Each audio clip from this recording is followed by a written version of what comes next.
Back-to-back wet seasons can create ideal conditions for the dreaded sheep disease footrot.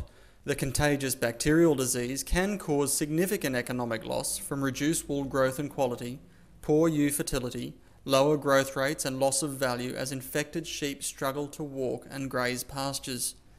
At Cressy in Tasmania's north, Chris Cocker from Tas Quality Meats is encouraging local producers to be on the lookout. Well, footrot's becoming a really big issue.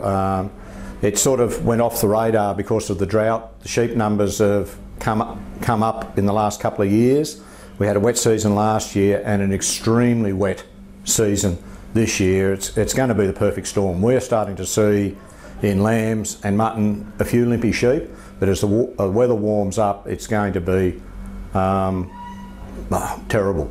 Campbelltown graziers Lindsay and Ray Young are already counting the cost of footrot as they work through an arduous control and eradication program.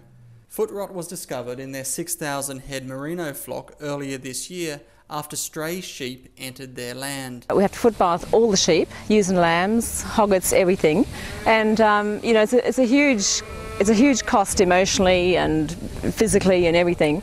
It takes us about 15 days a month to foot bath everything, and then we have to do them every 2 weeks. We have to do everything every 2 weeks. The big problem for us is we know we got it from a neighbour, but we don't know which neighbour and we don't really know how, so we can go to all this trouble, which is it's extremely onerous, and we could get it again.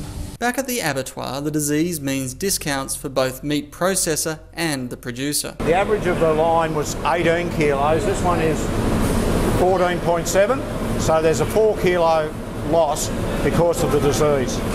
To stay in front of the problem, TQM has been working closely with producers in the area to improve on-farm biosecurity. It provides feedback direct to the farmer on any detection of an animal health issue, as well as regular training sessions on disease prevention and eradication. That we need to educate people what's happening with their stock and what problems they have with them. Because if there's things like liver fluke, foot rot, the farmer's losing money, the abattoir's losing money, and nobody's telling anybody about it. So this is what this room's all about. Over the last 3 years, more than 300 producers and farm workers from 120 local properties have participated in training workshops at TQM, which Chris Cocker says has paid dividends for both producers and the abattoir. I'm always the bearer of bad news, but they've got it. They can make a business decision how they're going to handle it. It doesn't go on and get out of order. The Sheep Meat Council of Australia and Wool Producers Australia are also encouraging producers to think about on-farm biosecurity as a means of protecting their farm businesses from the loss of income associated with unwanted diseases, pests and weeds.